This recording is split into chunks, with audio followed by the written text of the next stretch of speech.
Right, so over the last few days, there's been a number of controversies involving Gail Kim, her opinion of Riho, the IWC, and Kenny Omega. Now, someone else might be able to piece this together better than I can, so don't take this as like the definitive opinion. This is just my very limited 2 cents on the matter. So Gail Kim essentially tweeted or X'd, or I'm not quite sure, that Riho being a believable challenger to Mercedes Moné is unrealistic, even in the sport that is professional wrestling. Now, a little bit of background on Gail Kim. She was, or probably is, one of the top 5 women's wrestlers of the 2000s. She was the head of the Knockouts division back when they were arguably the best women's wrestling division on the planet. At least in North America, that's for sure. I actually remember watching her first TNA Impact main event. It was the first TNA Impact episode ever main evented by women, and it was a Street Fighter last woman standing match between her and Awesome Khan.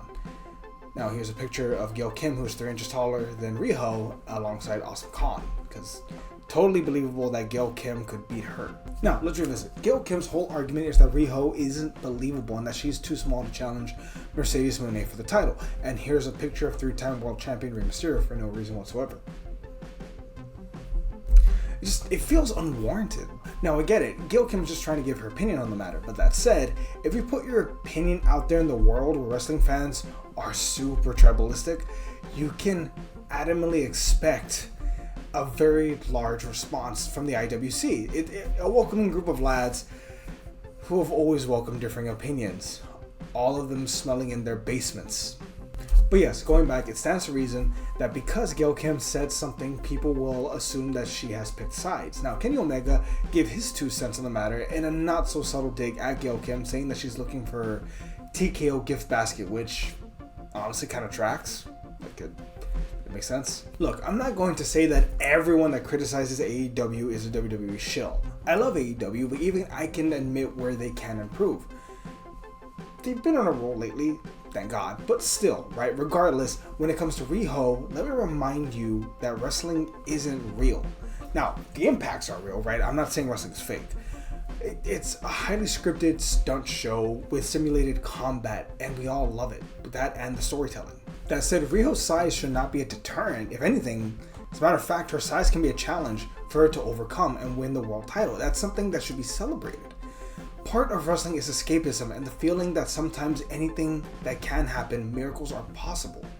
She is the David to other people's Goliaths. Also, Riho has been wrestling since she was 9 years old. She could probably beat the shit out of most people watching this video right now, including myself. And look, the double knee that Mercedes Moné just did should have broken Riho's neck, but she kept going. And this right here, if Riho did this to my leg, my MC would stop L-ing.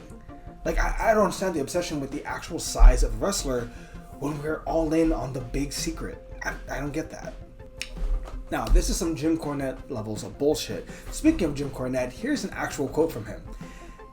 And I quote, "You know, if this girl wanted to sell goldfish in a Tokyo train station, I wouldn't have a problem with her. But as a professional wrestler, this is ridiculous."